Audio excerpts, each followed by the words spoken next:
Seja bem-vindo e bem-vindo ao nosso vídeo de explanação da parte 2 do capítulo 1. Já aviso que esse vídeo vai ser maior que o outro, que a gente tem bastante coisa para ver, a gente poder, nesse vídeo, então, concluir o capítulo 1 com muito conhecimento adquirido. Vamos lá, não vou falar muito não, vamos começar, porque o negócio aqui vai ser uma aventura, gente, vai ser uma aventura.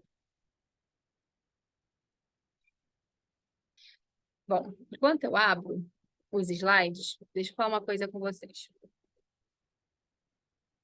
Eu já venho falando com vocês nos vídeos aqui do clube que é possível que, diante de tanto conhecimento que vai te tirar da zona de conforto, que vai fazer você refletir sobre estruturas da sua psique, sobre estruturas da sua vida, formas como você vem levando a sua vida, o ego ele pode resistir. Então, sabendo disso, eu falei para você estar atenta a isso, para que você não, no caso de você não entender alguma coisa, você volta no livro e relê o livro. Não entendeu alguma coisa que eu falei, volta e assiste de novo, porque o vídeo está gravado para isso mesmo, para facilitar. É possível que isso aconteça, muito possível.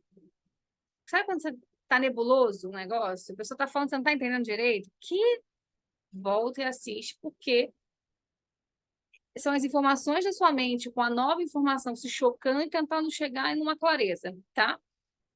Não desiste. E aí, como esse vídeo de hoje, a parte 2 do capítulo 1, ela é bem maior, eu diria que acho que 2 vezes maior do que a parte 1, ou até mais, eu estou fazendo uma conta errada, não sei mesmo agora.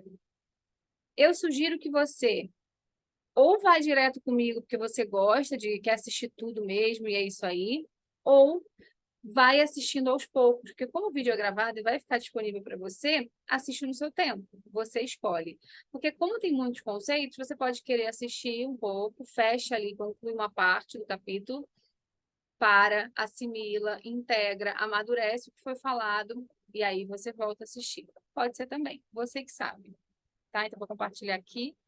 Recado dado, faça da forma que for mais leve para você. Então, vamos começar. O capítulo 1, ele fala sobre o nascimento. A gente já começou a ver o capítulo 1, a primeira parte, no vídeo anterior. E nesse segundo vídeo, a gente vai das páginas 22 a 33, para quem quiser acompanhar. Tá? A gente vai continuar aí a pegada que a gente já tinha começado. A gente viu no último vídeo a parte 1, que fala sobre o princípio da ideia de eu, as sementes do amor, os desafios de crescimento. A gente viu que nós somos uma alma individualizada do grande espírito, que a gente encarna na matéria para fazer uma jornada aqui, para poder expandir a consciência, para adquirir aprendizados, para crescer mesmo enquanto alma. E essa alma, ela vai acompanhando a gente nos ciclos de morte e renascimento, nos processos de reencarnação, e é a alma que faz a ponte entre o espiritual e a matéria. E aí, quando a gente vai encarnar, a gente recebe, então, uma estrutura psíquica para a gente desenvolver um ego, a gente recebe também um corpo. O ego e o corpo, o Prembaba chama de veículo da alma aqui na experiência material. Ele diz também que as sementes do amor, né, ele faz uma comparação belíssima entre a semente da natureza e a nossa semente, também fazemos parte da natureza. Ele fala que na semente contém todo o potencial do que algo pode vir a ser. Então, na semente da laranjeira contém potencial de se tornar uma laranjeira. Da laranja, né? A semente da laranja, desculpa. Contém todo o potencial do que ela pode se tornar um dia. Ela pode se tornar uma laranjeira que dá infinitas laranjas. E aí, naquela semente, ela contém, então, uma porção, um quantum, uma faísca desse potencial máximo. E ele fala que nós temos, todos nós, na nossa semente, o amor incondicional, porque essa é a nossa essência. Então, dentro de cada um de nós, existe um quanto do divino.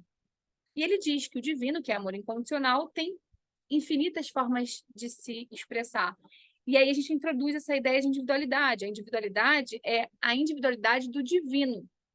O amor, que é a nossa semente, a nossa essência, se expressa de diferentes formas. Eu sou um canal do amor. Eu sou o amor incondicional, Deus, o divino, o nome que for, aqui e agora. Você também é. Eu tenho as minhas características, que são as minhas virtudes, que se transformam em dons e talentos, que são as minhas formas de manifestar o divino através de mim, da minha individualidade. Assim como você. Você tem dons e virtudes que são únicos, seus, que são formas do divino se expressar através de você. Tá bem? E aí ele fala sobre os desafios do crescimento, né? Do crescimento. O esquecimento, quando muito grande, ele é um obstáculo para o desabrochar da nossa individualidade no mundo. O nosso karma, que é a reação da nossa ação do momento atual, do passado, nessa existência ou em outras existências, ele fala que nós trazemos informações que a gente chama de desafios impressos no nosso DNA. Então, a gente já traz na nossa bagagem, fora aqueles desafios que a gente mesmo colhe por ter plantado nessa encarnação. Bom, então ele vai falando, né, sobre essa ideia da individualidade, quanto que isso é bonito, e ele traz de uma forma que eu considero muito poética, porque faz parte da jornada da alma até a consciência final, que é se unir à consciência cósmica. Uma das etapas, uma etapa importante e intrínseca, seria a jornada na matéria. Tá bem?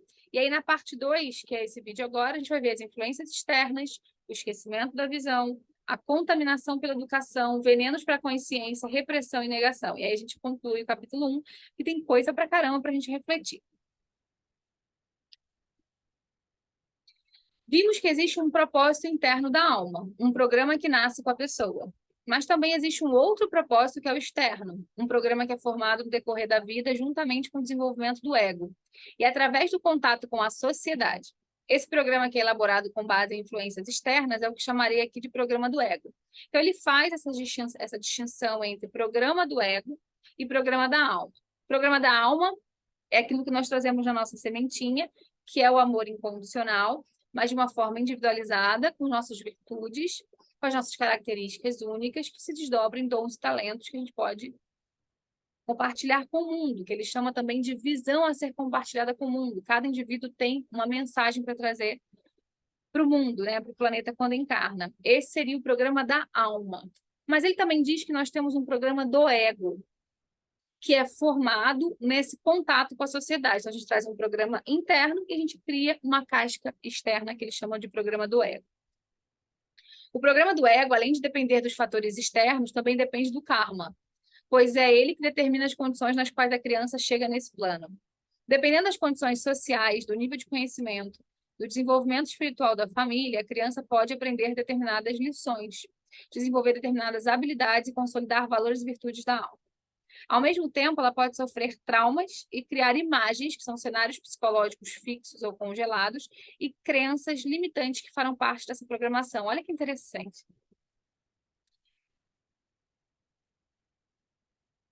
Ele está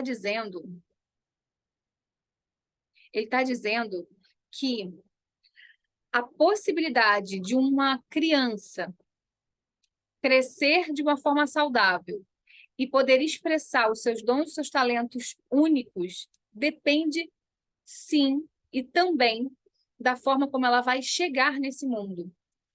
E a forma como ela chega nesse mundo, a família que ela chega, a forma mesmo do nascimento dela, como essas pessoas a recebem nessa família, a estrutura da família, o desenvolvimento socioeconômico, cultural, espiritual, educacional dessa família, pode facilitar que essa criança expresse seus dons e seus talentos únicos no mundo, como pode, inclusive, atrapalhar todo esse processo. Só que a escolha dessa família e a forma como tudo acontece no início da vida vai depender também do karma dessa criança, que é a bagagem que ela traz no DNA. Muito interessante, né? A gente pensar, então, o papel de muita responsabilidade que um casal e uma família tem ao receber uma criança no seio desse sistema. Isso é muito importante. Então, se você é mãe, se você é pai, comece a refletir não só aqui na matéria, né? Nossa, vamos ter filhos, e aí é isso e aquilo, escola, não, tem que dar de comer, tá bom, vamos manter essa criança viva. Além de todas essas questões materiais aqui da sobrevivência do corpo, existe uma questão também espiritual, quando a gente recebe uma criança, quando a gente recebe esse presente de acolher uma criança que está chegando no mundo. Porque a forma como a gente vai tratar e receber essa criança pode iluminar toda a vida dela, pode facilitar que ela expresse todo o potencial máximo da sua semente no mundo de uma forma linda, ou pode prejudicar, inclusive criar mais karmas, mais bloqueios, mais traumas, no DNA daquela criança, daquela pessoa, daquela alma. Vou dar uma pausa aqui, porque eu considero esse assunto bem importante, e a gente vai ver o quanto isso se desenrola, e vamos falar, inclusive, de educação aqui, né? Educação da criança, formação do ser humano.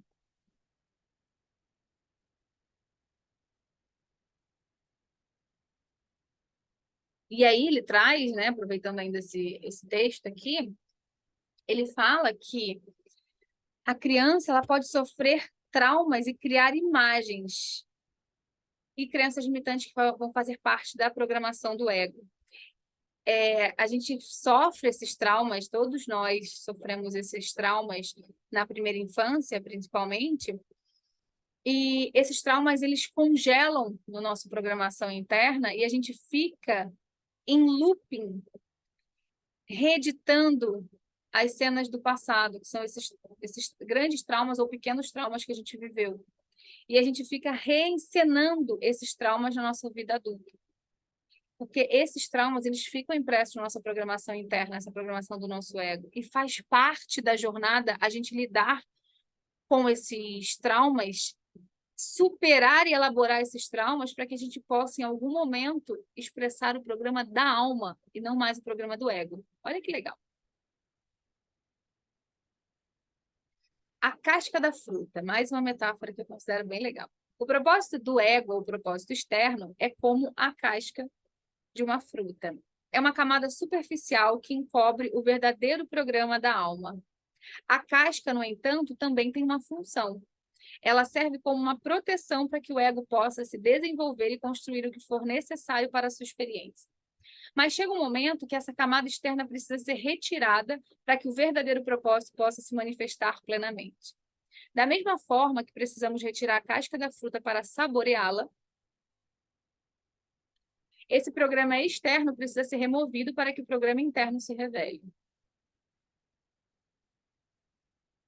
Coloquei esse vídeo aqui porque eu achei bem interessante, assim, esse trabalhinho ali de retirar a camada mais externa do fruto para pegar o miolo, para pegar a parte mais interna, mais essencial, mais nuclear do fruto. A gente pode fazer uma metáfora com o nosso processo, o nosso programa externo, ou o programa do nosso ego, que é aquilo que vai sendo formado desde o nosso nascimento aqui. É uma parte, assim como a casca da fruta, que precisa ser retirada em algum momento para que o fruto, a camada mais nuclear do nosso ser, que aqui no caso seria o programa da alma, como ele chama, possa ser saboreado, possa vir ao mundo e dar frutos e cheiros, né? Ele chama de fragrâncias e cores e tamanhos e o que cada um tiver para compartilhar. A criança, vamos falar sobre essa entidade agora. Bom, estamos falando dela o tempo todo, né? Mas acho que agora vai ficar mais específico. A entidade humana chega a esse plano livre, amando, confiando. Ao nascer, a criança tem uma lembrança de quem ela é e do que veio fazer aqui. Mas, com o passar do tempo, através do contato com o mundo, ela vai cedendo a influências externas, adquirindo crenças e reprimindo a sua expressão natural. Como sabemos, a fundação da personalidade acontece nos primeiros 7 anos de vida. Algumas aquisições ocorrem depois, nos próximos 7 anos. Mas a fundação é feita nos 7 primeiros anos. E as crenças instaladas nesse período irão permear toda a vida da pessoa. Então, dos 0 aos 7 anos, existe a fundação da personalidade. Fundação de fundar mesmo, mas eu também crio uma imagem que é a fundação de um prédio. Quando a gente vai construir alguma coisa, a gente faz a fundação embaixo da terra, né? Que é o fundamento que fomenta a qualidade daquela casa, daquele prédio, aquela estrutura que virá por cima da fundação. Então, dos 0 aos 7 anos é quando as experiências, as crenças, as imagens de tudo que foi vivido, as lembranças ficam impressas de uma forma que vai perdurar a vida toda, principalmente se não for ressignificada, reelaborada.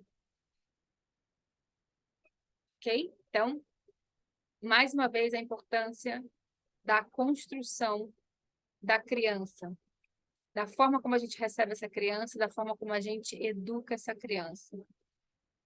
Esse capítulo, a gente vai falar ainda bastante sobre isso.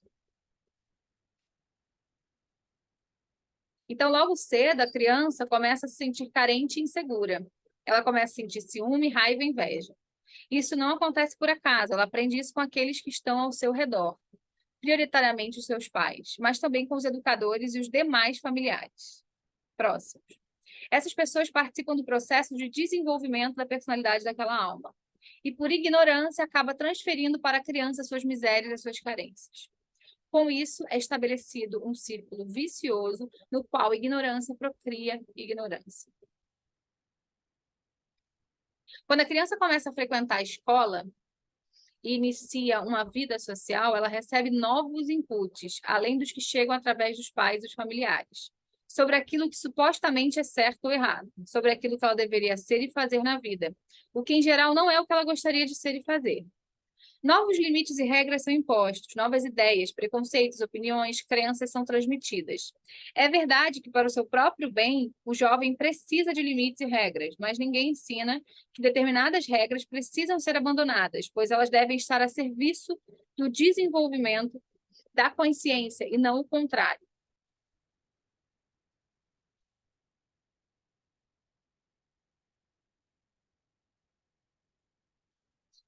O que ele está dizendo é que essa criança, principalmente dos seus 0 aos 7 anos, ela recebe inúmeros inputs. Inputs são insumos, são programas que a gente instala no computador. Não sei como que é tecnicamente no computador, mas é muito interessante quando a gente se compara a um computador, né? A gente recebe downloads de fora. A gente recebe downloads da escola, a gente recebe downloads, inputs dos pais, da família e dos colegas, das pessoas com quem a gente convive. A gente está recebendo inputs, programas o tempo todo, principalmente dos 0 aos 7 anos. Então, a gente vai começando a construir a nossa personalidade, a construir esse ego, com base em tudo que a gente recebe do meio externo, mais a forma como a gente processa o que a gente recebe do meio externo, né? Porque tem a individualidade também elaborando tudo aquilo. Tanto que irmãos podem ser gêmeos, podem conviver a maior parte do tempo ali juntos, nos mesmos ambientes, ouvir quase que as mesmas coisas, e ainda assim cada um vai elaborar de uma forma. Mas esses inputs que estão vindo do meio externo são fundamentais e muito importantes para a qualidade, se positiva ou negativa, desse indivíduo que está começando a ser formado ali na infância. Todo ser humano traz consigo uma visão em prol do desenvolvimento sustentável do planeta. Ele traz uma sabedoria, um poder único. Mas, normalmente, devido a essas influências externas, a sua visão vai sendo esquecida. E o seu poder vai sendo contido. E, na medida em que seu poder é contido, isso se volta contra ele. Forças contrárias ao seu propósito são criadas nesse momento. O programa da alma impele a pessoa a se mover numa direção, mas a mente condicionada por fatores externos faz com que ela siga em outra direção. E essa contradição gera sofrimento. Então, o propósito da sua alma pode estar apontando para cá, a sua mente condicionada te joga para lá, e esse conflito, essa cisão interna, esse choque interno gera sofrimento. Choque entre vou para cá ou vou para lá. Isso gera sofrimento. Vamos agora falar sobre esse esquecimento da nossa visão, que começa ali na infância mesmo. Podemos, de forma sintética, dizer que estamos aqui para realizar o trânsito do estado de esquecimento para o estado de lembrança. Lembrança de quem somos e o que viemos fazer aqui. Pois, como já vimos, ao chegarmos na Terra, somos envoltos por um véu de ilusão que atua através do esquecimento. Normalmente, até o início da juventude, uma pessoa ainda tem a visão clara daquilo que veio fazer. Carrega um forte anseio. Traz consigo sonhos que são expressões do seu propósito, mas aos poucos vai se esquecendo e acreditando nas vozes externas que insistem em dizer que esse sonho é impossível de ser realizado. Que esse caminho não é bom, ou ainda que a pessoa não tem capacidade para isso. Aos poucos, a pessoa vai cedendo a essas vozes até que desiste e se esquece completamente dos seus sonhos e passa a sonhar o sonho dos outros.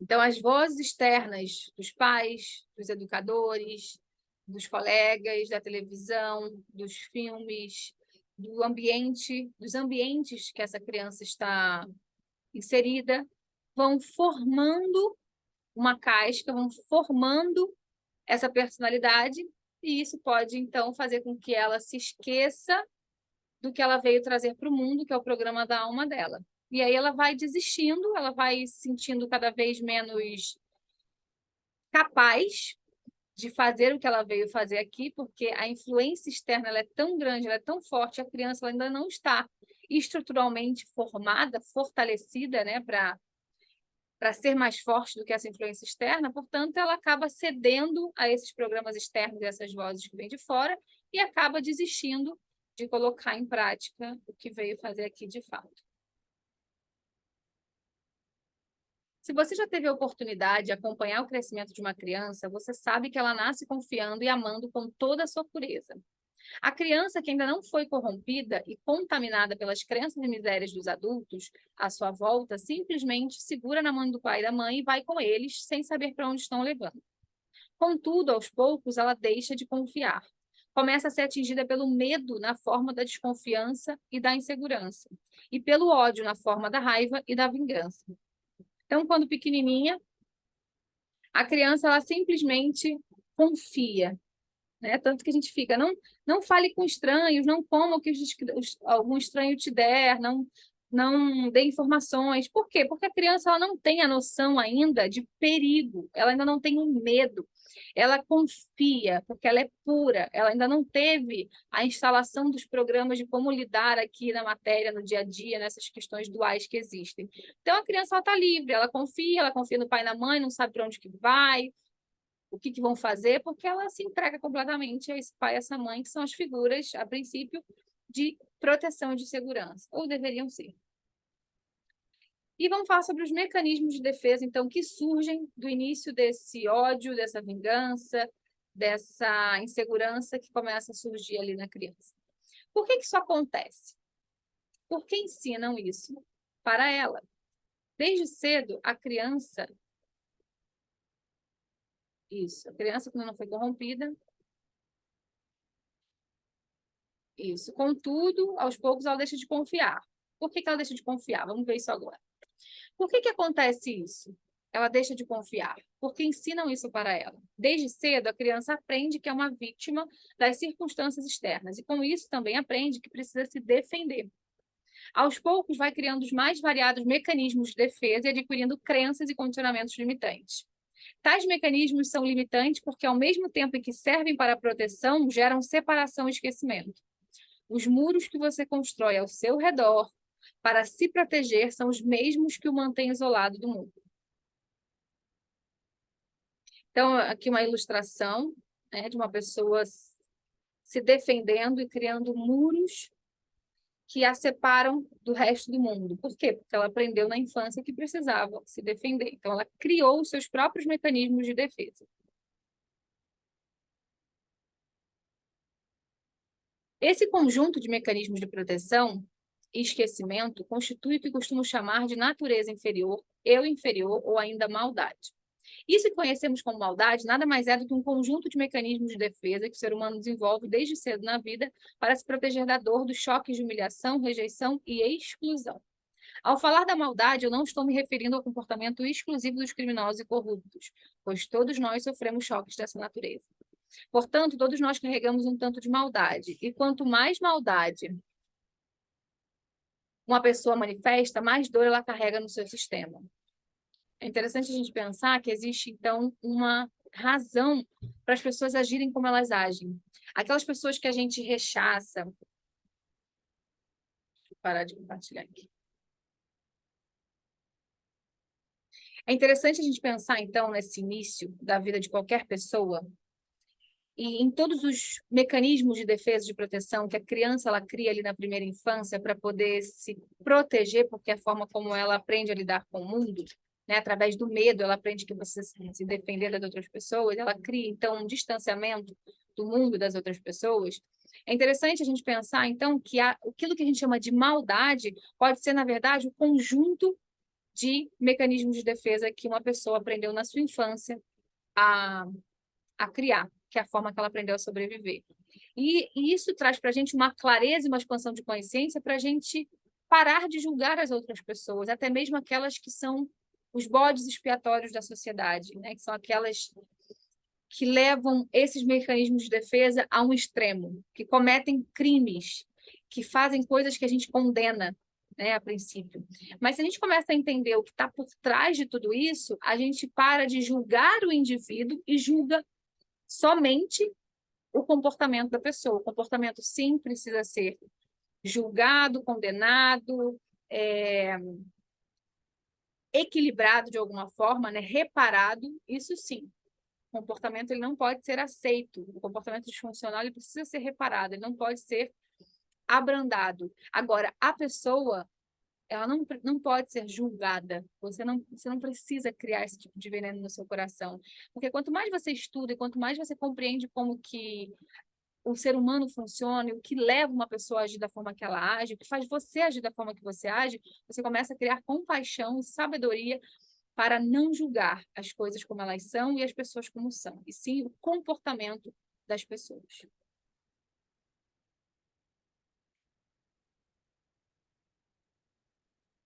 Então, o Prembaba, ele chama esses mecanismos de proteção que a gente cria ali na primeira infância de eu inferior, natureza inferior ou maldade. Tá?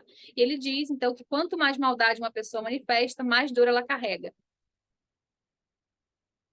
Porque esse conjunto de mecanismos de proteção que uma pessoa cria é proporcional à dor que ela carrega ali na infância. E esse conjunto de mecanismos de proteção que todo ser cria, ele chama de maldade ou de eu inferior ou de natureza inferior. Vamos falar agora sobre a contaminação pela educação,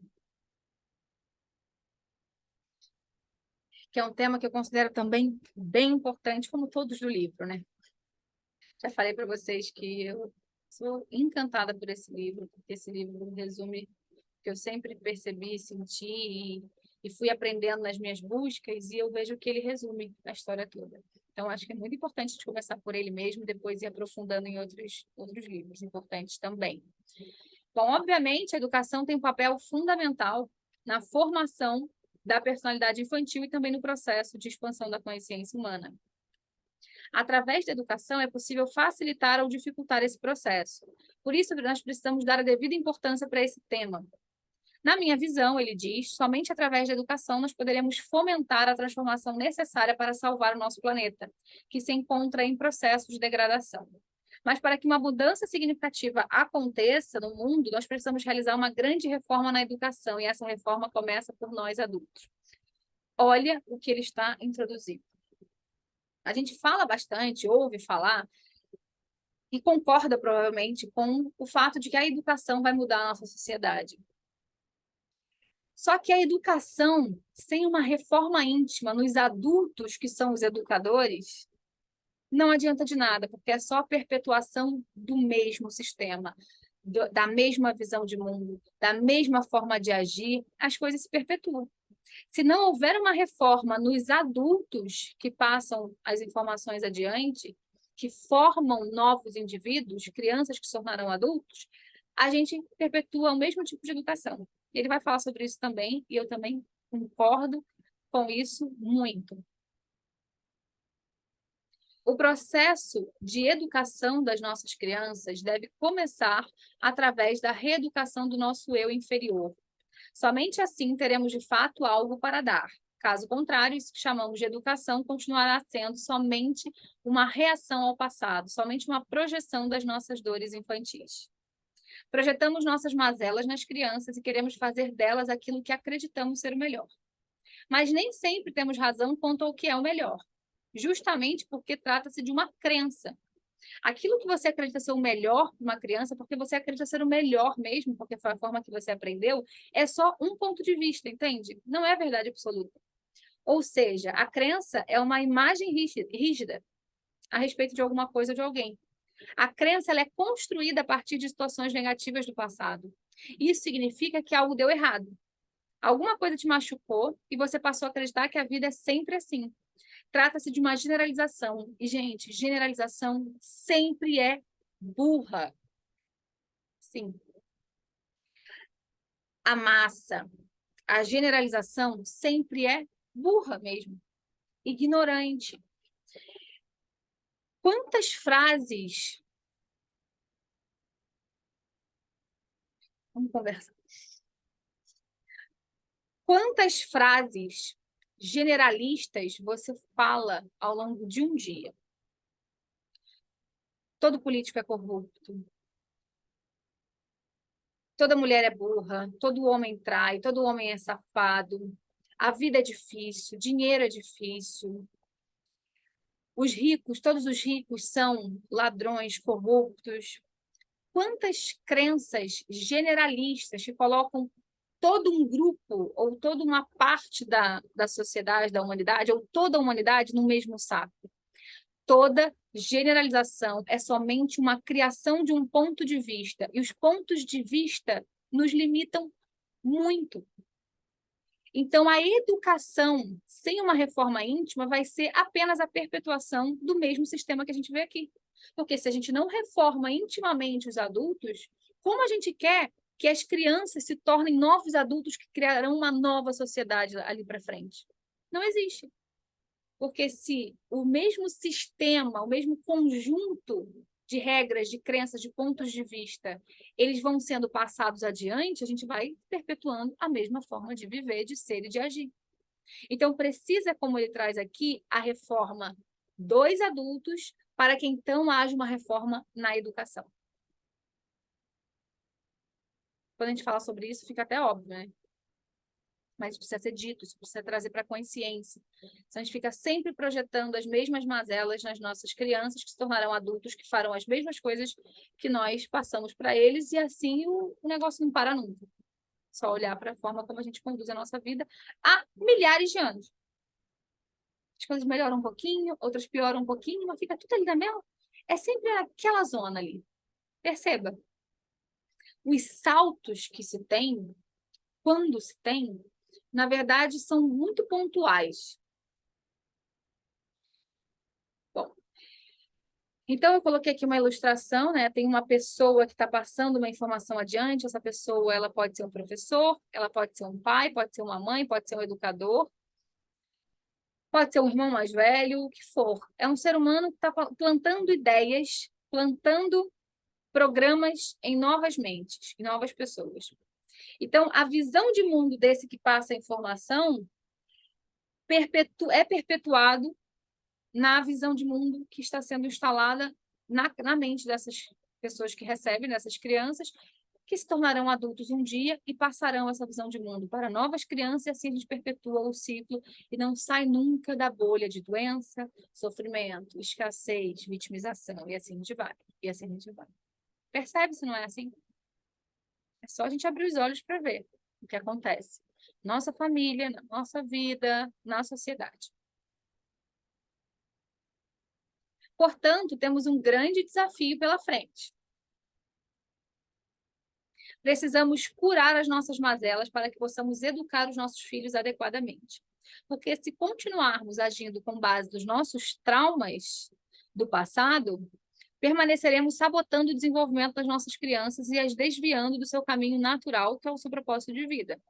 Isso é possível somente se estivermos dispostos a assumir a nossa responsabilidade e a conhecer a nós mesmos. Porque na medida em que nos conhecemos, vamos nos libertando das nossas crenças limitantes, da ideia de que somos vítimas, e nos tornamos capazes de apoiar o desenvolvimento da personalidade infantil, o que implica em não projetar as nossas misérias nas crianças e dar força para que a sua visão e a sua sabedoria sejam reveladas para o mundo. Pessoas feridas ferem pessoas. Pessoas curadas iluminam pessoas. Um pai e uma mãe que ainda carregam dentro de si as suas dores, os seus traumas, as suas feridas, o seu vazio existencial, a forma talvez limitante com que foi ensinado a viver, porque recebeu de pais que também estavam feridos. Esse pai e essa mãe vão perpetuar as feridas nessa criança, porque é uma projeção. Você só dá aquilo que você tem. Se o que você recebeu era dor, sofrimento, escassez, doença e tudo de desordem que existe, todas as possibilidades que existem de desordem, essas desordens serão passadas adiante para aquela criança que está sendo criada por essa pessoa que está em desordem. Então, à medida que você vai se curando, você se torna um adulto que passa para frente coisas boas. Por isso eu disse que as pessoas feridas, elas ferem as outras pessoas. Ela só dá aquilo que ela tem, não tem muito para onde fugir. Enquanto que conforme você vai se curando, se libertando dos traumas do seu passado, se libertando das crenças limitantes, superando os teus programas instalados, você é capaz, então, de ser um canal de iluminação do outro. Que você já está iluminado. Que você já está manifestando e brotando as tuas flores individuais. Então, você permite que o outro faça o mesmo.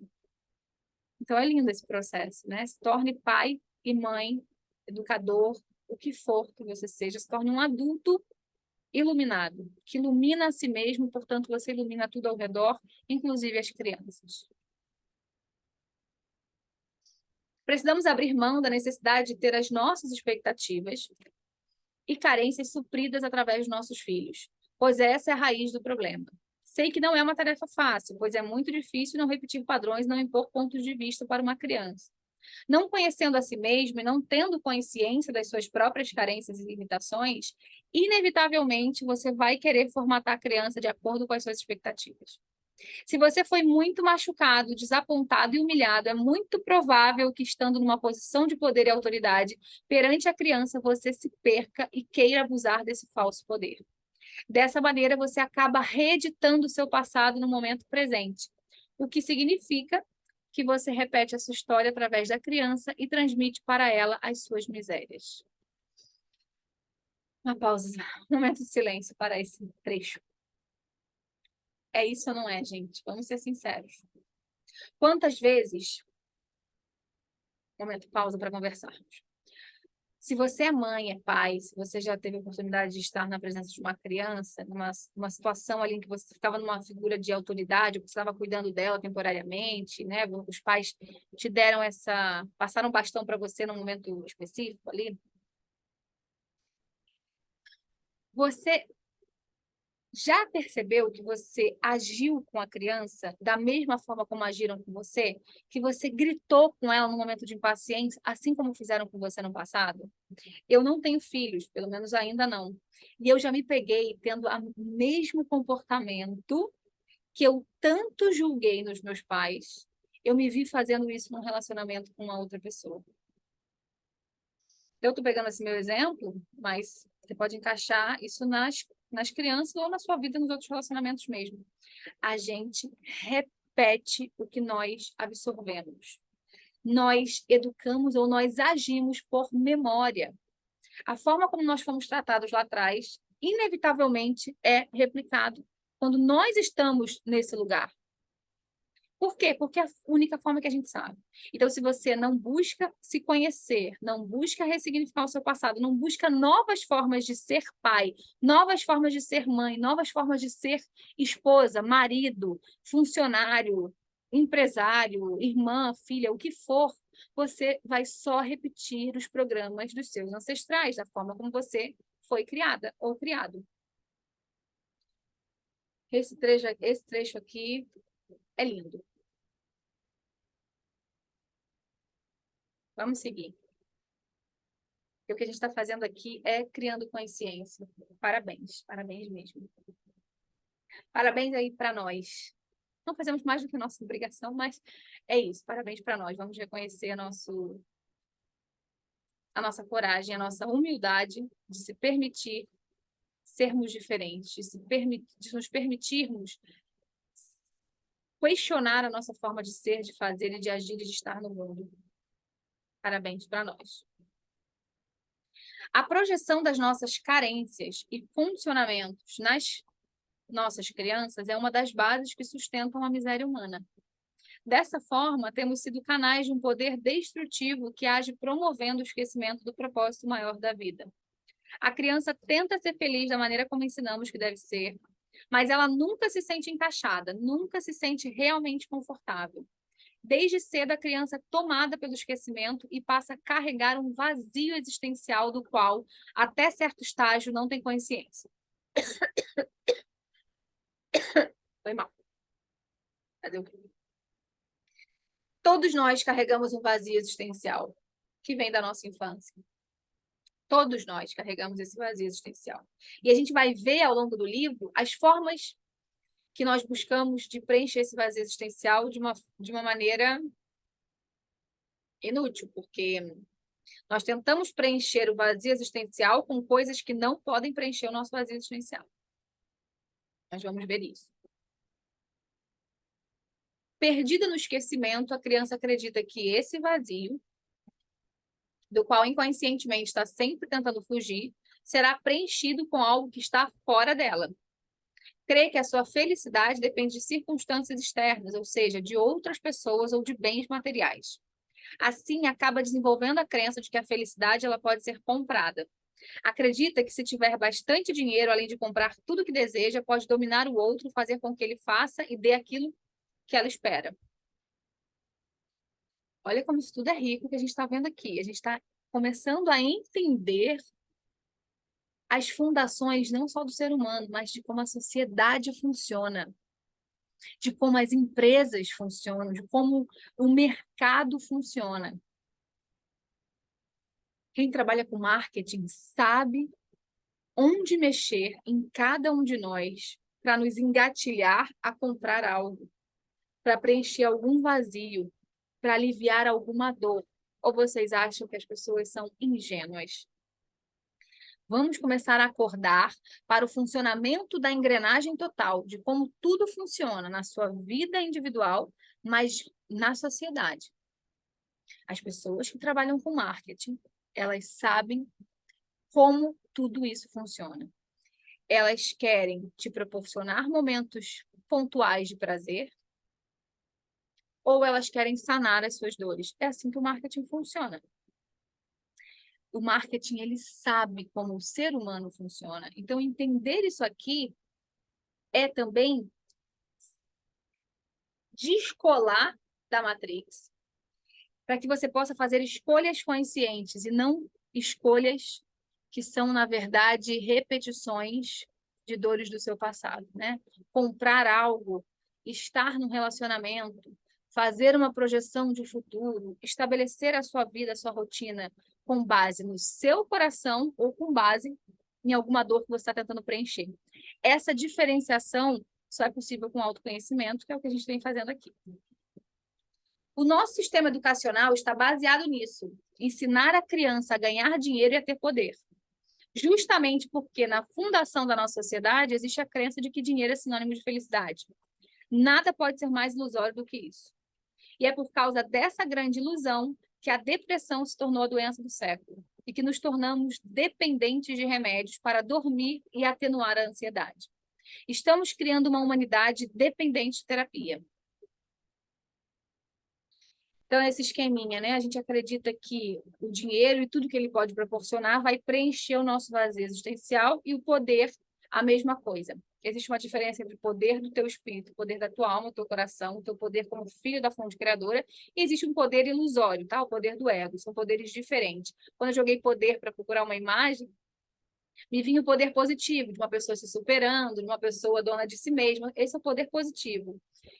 E aí a imagem que me veio foi desse rei, que não estou taxando os reis como pessoas que usam do seu poder de uma forma negativa, porque a gente já viu que generalização é burra, tá? Isso é só uma representação que foi a menos pior, ou a mais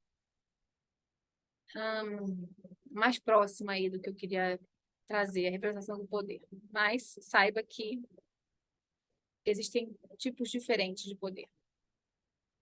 E mesmo com terapia, não há garantia de que resolveremos o problema. Tem gente que faz terapia a vida inteira e continua igual. Muitos conseguem viver melhor, se aceitar mais e dar alguns passos no caminho do autoconhecimento, mas só através da espiritualidade é possível romper com esse círculo vicioso. Processos terapêuticos só podem trazer resultados positivos no que diz respeito à cura das nossas raízes, onde a doença está instalada, se puderem abordar e tratar o ser humano como um todo, incluindo a dimensão espiritual. É isso.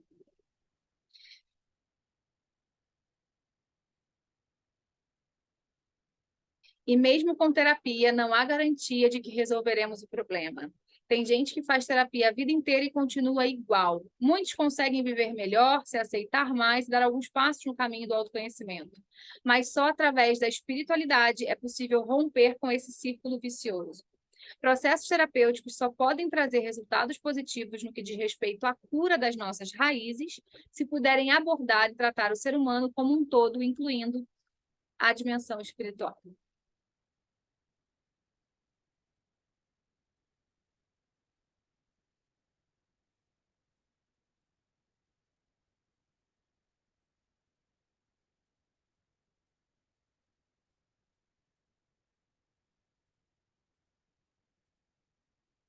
Esse cenário precisa ser modificado.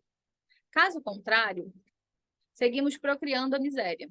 Cabe a nós, adultos, nos libertarmos dessas crenças limitantes e iniciarmos a busca da felicidade no lugar certo, que é dentro de nós. Esse é o único lugar em que a felicidade perene pode ser encontrada. Enquanto continuarmos buscando fora, projetando nossas carências no outro, exigindo que ele faça aquilo que queremos que ele faça, enquanto não curarmos nossas feridas infantis através do autoconhecimento, seguiremos procriando ignorância através dos nossos filhos. Muitas vezes você acha que está amando seu filho, mas está apenas tentando resolver o seu próprio problema. Na verdade, você está tentando se realizar através dele. Ao obrigar a criança a fazer do seu jeito, você acaba desviando-a do caminho dela. E qualquer caminho que não seja o da alma é um mau caminho, porque ela estará se afastando do Dharma, que a gente já viu que é o propósito. Se pudéssemos evitar que essas crenças fossem instaladas na infância, tudo seria diferente. Na minha visão, isso seria possível se o autoconhecimento e a espiritualidade se tornassem parte do ensino fundamental. Enquanto adultos conscientes, o nosso trabalho é resgatar a inocência perdida, a espontaneidade e a pureza da criança em nós, pois assim poderemos resgatar também a alegria e a leveza de viver. Mas enquanto isso não acontece, que possamos zelar para que as nossas crianças não percam a inocência e a espontaneidade. Esse é um projeto para séculos, mas precisamos começar agora. Precisamos fazer com que uma educação baseada em valores humanos e espirituais se torne política pública. Assina embaixo. E, além disso, é necessário que os amantes se tornem realmente conscientes do significado de trazer uma criança para o mundo. Esse é um dos aspectos da nossa missão no planeta, porque isso faz parte do processo da expansão da consciência humana. Se olharmos mais profundamente para essa questão, veremos, inclusive, que é preciso refletir sobre a nossa necessidade e condicionamentos. Percebo que esse assunto é quase um tabu na nossa sociedade, mas trata de um tema de grande importância, que precisa ser amplamente abordado e encarado de frente, porque ao colocar um filho nesse mundo, você tem a responsabilidade de ajudar no desenvolvimento espiritual dessa alma, ou pelo menos precisa aprender a não sabotá-la. Essas são questões muito importantes, mas precisaríamos de um outro livro para tratar delas. Por enquanto, quero apenas deixar algumas perguntas para aqueles que estão querendo ter filhos. Quem em você quer ter um filho e para quê? De onde vem essa vontade? Vem da necessidade de cumprir um programa social? De suprir uma carência sua? Ou é um comando realmente que vem do seu coração? Vamos ver agora os venenos para a consciência. Volto a dizer que essa tão necessária e desafiadora transformação só poderá ocorrer se estivermos de fato comprometidos com o autoconhecimento. E isso implica em estudar os mecanismos que nos levam a esquecer do propósito real da vida. Precisamos saber de que forma fomos contaminados pelo medo, de que forma a nossa confiança natural se transformou em desconfiança, de que forma as crenças e os condicionamentos foram instalados no nosso sistema, dando início a círculos viciosos que geram destruição e perpetuam a miséria, não somente em nossas vidas pessoais, mas na vida do planeta como um todo. Ao identificarmos esses círculos viciosos, que só o autoconhecimento é capaz de trazer essa clareza, e entendermos o seu funcionamento, temos a chance de interrompê-los. E quando isso acontece, a energia que até então estava sendo utilizada para manter o esquecimento pode ser redirecionada para a lembrança de quem somos. Os principais mecanismos que estão a serviço do esquecimento são a repressão e a negação. Eles atuam no nosso sistema como verdadeiros venenos para a consciência. Vejamos como. Ele está dizendo que nós empregamos uma energia, o nosso sistema emprega uma energia considerável para que a gente não perceba os círculos viciosos que nós estamos perpetuando nas nossas vidas. Então, a gente demanda uma energia para esquecer, para não perceber os círculos viciosos, nossos mecanismos de proteção que a gente criou e toda essa rede interna que a gente cria para se defender, para se proteger de tudo e de todos, assim como na infância foi necessário. Conforme a gente vai se curando dessas dores do passado e a gente vai, então, desprendendo a energia que antes era focada para o esquecimento, para fazer você ficar adormecida para tudo isso. Conforme você vai desprendendo essa energia do esquecimento e focando, redirecionando essa energia para o seu propósito de alma, assim você começa a mudar o rumo da sua história, mudar o seu destino. Você para de ficar em looping dos padrões viciosos da sua vida e começa, então, a colocar energia para desabrochar o seu propósito de alma, aquilo que você veio fazer aqui. Ele fala que os mecanismos principais desse esquecimento é a repressão e a negação, e a gente vai ver isso agora. Vamos ver primeiro a repressão. Como mencionei anteriormente, quando nasce, a entidade humana, apesar de ainda ter a lembrança da sua identidade, apresenta limites que a tornam dependente. Portanto, ela precisa receber dos pais muitas coisas, dentre elas os 3 principais elementos vitais: alimento, proteção e amor. Esses elementos são básicos para que a criança possa sobreviver e crescer de forma saudável. Além disso, existe um outro elemento que também é fundamental, mas que normalmente a gente desconsidera, que é a liberdade. A liberdade é uma necessidade tão básica para a alma quanto o alimento é uma necessidade básica para o corpo. Na verdade, a liberdade ela é intrínseca ao ser, mas ao encarnar nesse plano, temos a nossa liberdade restringida. E quando que a nossa liberdade começa a ser restringida? Na infância. Quando chegamos aqui, nós somos puros. Nós não temos medo nem vergonha de ser quem somos. Não vemos perigo nem maldade em nada. Por isso, nos expressamos com total liberdade, espontaneidade e naturalidade. Mas essa nossa expressão natural nem sempre é considerada socialmente adequada. E muitas vezes não corresponde às expectativas dos nossos pais em relação a nós. A verdade é que, na maioria das vezes, os pais não estão suficientemente maduros para aceitar e acolher a espontaneidade da criança e para permitir que ela se expresse com a liberdade que precisa. Então, desde cedo, a criança começa a ser reprimida e a entrar em contato com o sentimento de inadequação que isso gera. Às vezes, ela é reprimida de forma direta e aberta, quando ouve, não faça isso não pode. E, às vezes, a repressão ocorre de forma indireta e sutil, através da retirada do amor. Olha que interessante, gente. Se a criança faz alguma coisa que os pais não gostam ou consideram inadequada, ela é punida com frieza e indiferença. Em certas ocasiões, ela apanha ou é humilhada. E quando a sexualidade ela começa a florar e a criança começa a brincar com o próprio corpo, a primeira coisa que ela escuta normalmente é: pare com isso é feio. A criança está ali, pura, sem maldade, simplesmente sendo espontânea, mas ela é recriminada nesse movimento natural e tem a sua energia vital subitamente bloqueada. Assim, ela começa a ter medo de ser quem é e passa a acreditar que precisa ser outra coisa para agradar aos pais e para receber aquilo de que precisa. Ela deixa de ser espontânea e começa a criar máscaras, ou seja, passa a fingir ser algo que não é, porque sendo quem é, não consegue o que deseja, que é ser aceita e amada. Dessa maneira, uma falsa identidade vai sendo construída, porque quando ela é espontânea, geralmente ela é reprimida, ela recebe uma repreensão muito expressa, muito óbvia ou sutil, na frieza dos pais, na ausência do afeto ali dos pais. Então, ela entende que ser quem ela é não agrada sempre. Então, ela começa a mascarar as suas vontades, a sua espontaneidade para ser aceita e para ser amada.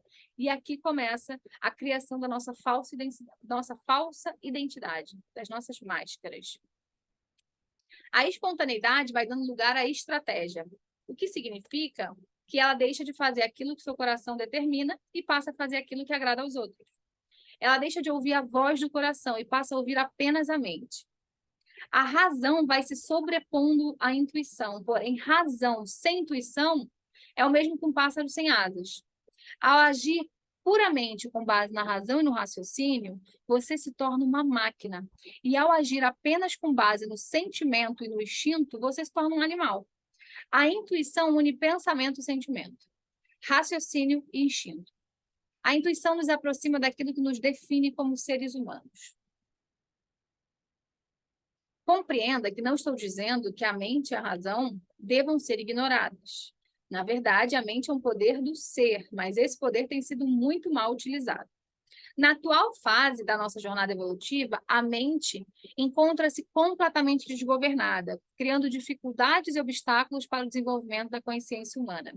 É preciso haver um equilíbrio entre mente e coração, entre razão e intuição, pois isso é o que nos torna capazes de transcender as nossas limitações e de realizar o nosso potencial. Também é importante deixar clara a diferença entre isso que estou chamando de repressão e aquilo que são os limites necessários para a proteção da criança. São coisas diferentes. É claro que a criança precisa de limites, até mesmo para sua própria proteção. E muitas vezes a criança até pede por limites, pois essa é uma forma dos pais darem atenção para ela. O limite, se colocado com amor e consciência, é uma forma de ajudar no desenvolvimento da criança. Já a repressão é o contrário, é como um veneno que age contaminando uma virtude que constitui a base, a fundação da árvore da consciência, que é a autoconfiança. Então, a repressão, ela é oposta à autoconfiança. A espontaneidade, que é uma expressão da autoconfiança, é bloqueada e contaminada pelo medo, o medo de não receber amor. Essa é a ilusão básica que sustenta a miséria no mundo, a ideia de que somos carentes e precisamos receber algo de fora. Vamos ver agora o processo que faz parte do esquecimento. A gente viu repressão agora, né? Nós estamos reprimidos na infância, nossa espontaneidade. A gente começa a criar, então, máscaras, começa a criar uma falsa identidade para poder sobreviver, que é receber amor, afeto dos nossos pais. E a gente entende também que o alimento vem disso, a gente precisa ser amados para receber o alimento e proteção dele, é algo bem instintivo isso, esse processo. E agora a gente vai ver a negação. O distanciamento da nossa verdadeira identidade vai se tornando cada vez maior até que chega um momento em que ocorre uma cisão. Perdemos a conexão com aquilo que somos e passamos a acreditar que somos a máscara que nós criamos na infância. Esse rompimento é extremamente doloroso. É como se fôssemos cortados ao meio, ou um buraco se abrisse dentro de nós. Daí nasce o grande vazio interno, que acompanha o ser humano em toda a sua existência. E para conseguirmos lidar com essa dor brutal, acionamos o mecanismo da negação. Assim como aliviamos a dor das feridas físicas com analgésicos, amenizamos as feridas emocionais através da negação. A negação é como um anestésico psicoemocional que pode agir por tempo indeterminado. Trata-se de um mecanismo que tem o poder de jogar para os porões do inconsciente todos os sentimentos negativos, todo o conteúdo interno que não queremos ver e sentir. Dessa forma, escondemos dos outros e de nós mesmos aquilo que não aceitamos e com o que não queremos entrar em contato. Então, a gente vai negando aquilo que nos causa dor. A gente vai colocando para debaixo do tapete, para aquilo que a gente chama de inconsciente, que a psicologia chama de subconsciente. Essa é a forma que encontramos para nos proteger e não mais entrar em contato com a realidade de que fomos reprimidos e machucados. Esse mecanismo sustenta a falsa identidade, porque fortalece a crença inconsciente de que somos vítimas carentes e que não somos aceitos pelo que realmente somos. O inconsciente ou subconsciente é uma parte da consciência que, por alguma razão, não queremos enxergar. Não se trata de algo que realmente não conhecemos, mas algo que, em algum momento, decidimos desconhecer. Assim como nascemos amando e fomos aprendendo a odiar, ou desaprendendo a amar, tudo aquilo que se torna inconsciente esteve em algum momento sob a luz da consciência. Portanto, o que costumo chamar de eu inferior ou sombra é justamente essa porção da consciência que nós decidimos não ver e por isso apagamos a luz. Apagar a luz significa fechar o coração, e fechar o coração significa desconectar-se de si mesmo. Essa desconexão gerada pela cisão com a verdadeira identidade gera a ilusão de que somos separados da fonte da vida. Em outras palavras, nós perdemos a consciência de que a fonte da vida nos habita e de que somos parte de uma corrente de energia universal de onde recebemos tudo o que precisamos. Acreditando estar separados dessa fonte que nos nutre, nós passamos a acreditar que somos carentes e, com isso, nos tornamos escravos do outro.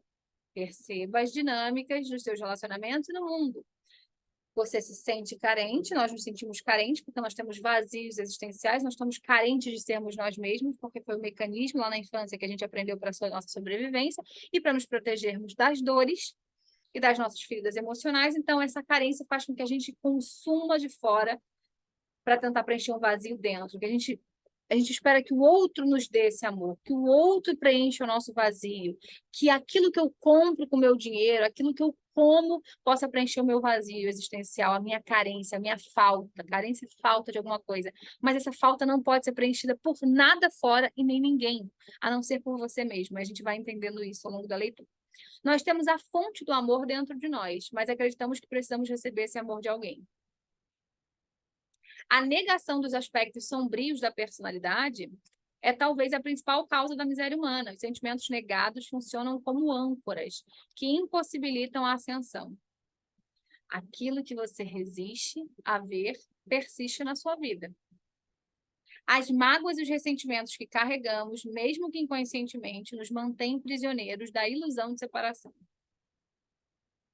Vou repetir.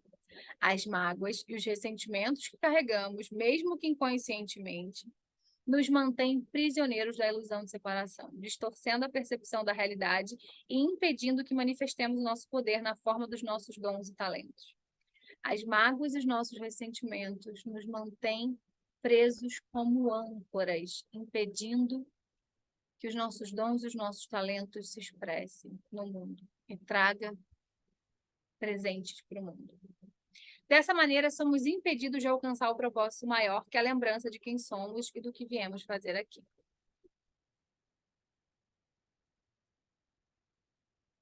Incrível essa parte, né? Bom, todas são, né, gente? Você sabe que eu gosto muito desse livro, né? Já deu para perceber. Acho que eu já falei algumas vezes. Ai, muita coisa, né?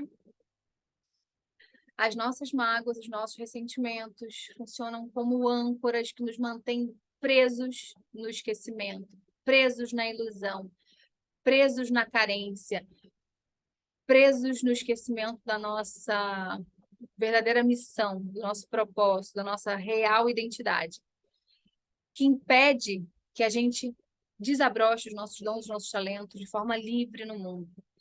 Essas mágoas, esses ressentimentos são âncoras que nos mantêm aprisionados em círculos viciosos de dor. Essas mágoas, esses ressentimentos da infância que fazem com que a gente perpetue as nossas máscaras, que fazem com que a gente perpetue a nossa falsa identidade, que criam distanciamento entre o eu e o outro, todo esse mecanismo de proteção, de autopreservação, esses mecanismos de defesa que são criados por causa das mágoas e dos ressentimentos, nos mantêm aprisionados nos algozes, que são os vilões da nossa vida, que nós mesmos criamos todo esse jogo, e todo esse jogo, todas essas camadas de ilusão que são alimentadas pelas dores, das mágoas, dos ressentimentos que nós carregamos, nos impede de viver de forma livre, nos impedem de desabrochar a mensagem, os frutos e as flores que nós viemos trazer para o mundo, porque, lembra, cada um veio trazer uma mensagem única para o mundo. Veio trazer uma mensagem única para o desenvolvimento saudável do planeta. Enquanto nós estamos afogados em dores, em ressentimentos, nós perpetuamos as mesmas coisas que a gente não gosta de ver no mundo e também na nossa vida pessoal. Então, nós precisamos buscar o autoconhecimento, precisamos lidar e encarar essas dores, essas nossas mágoas de muito de muito tempo atrás, os ressentimentos de muito tempo atrás, para a gente poder ir além dessa camada e desse looping vicioso que a gente fica nadando sempre sem sair do lugar. Então, a gente precisa ir além disso. A gente precisa, através do autoconhecimento, superar as nossas âncoras, as nossas prisões internas, para a gente poder viver o propósito da nossa alma. Interessante, né, gente? Bem interessante. Como os conceitos são muito complexos e são muitos, eu vou fazer o resumo de cada capítulo.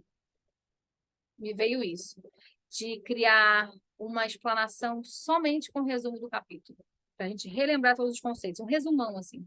Resumão com esquemas, para a gente ir construindo, sabe? Construindo uma linha de raciocínio, construindo um saber.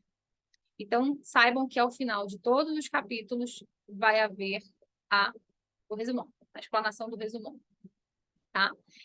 Bom, orientações. Releia o capítulo 1. Releia a introdução e o capítulo 1. Releia. Tem tempo para isso. Assista novamente a introdução, a parte 1 do capítulo 1 e essa parte 2 do capítulo 1. Eu sinto que nós estamos recebendo e acessando conteúdos complexos, densos, não de peso, denso de robustez. Mas também eu considero que nós estamos construindo de grão em grão, que nós estamos indo de uma forma agradável, de uma forma absorvível, tá? E eu acredito que o resumo, ele vai trazer ainda mais consciência e ainda mais assimilação, processamento interno de tudo isso que a gente está vendo. E é uma forma também do resumo da gente ganhar tempo para assimilar ainda mais o que foi visto anteriormente, né, em cada capítulo.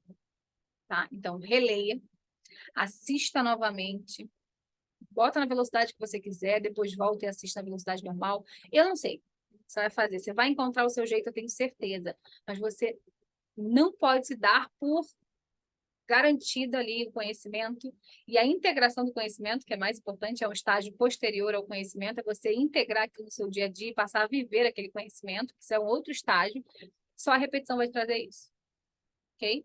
E meditação dos conceitos, né? Ficar ali pensando, refletindo sobre aquilo, se observando no dia a dia, encaixando tudo que a gente está vendo aqui com os seus comportamentos, com a forma como você trata o outro, a forma como você reage ao outro, aos estímulos do meio. Comece a perceber tudo isso, fazer os links, porque é essa autoobservação e esse início de mudança, né, de aos pouquinhos mesmo, no seu comportamento, que vai fazer com que o conteúdo do livro realmente passe a fazer parte de quem você é, da sua nova versão, da sua nova forma de agir e estar no mundo. Ok? Bom, dúvidas, comente aqui embaixo, me manda mensagem no privado, se você não quiser escrever alguma coisa aqui público, manda mensagem no privado, me acha lá no Instagram, tem e-mail também, vou deixar o e-mail aqui sempre embaixo dos vídeos, o e-mail específico do Clube de Leitura. Pode mandar suas dúvidas, seus relatos, suas questões, o que você achou do capítulo, o que você achou de algum termo específico, de algum conceito, de que forma te tocou aquilo. Eu gostaria muito de saber, porque senão eu fico aqui no monólogo. Eu gosto muito de receber o feedback, porque enriquece a nossa experiência mesmo, né? Então, de várias formas.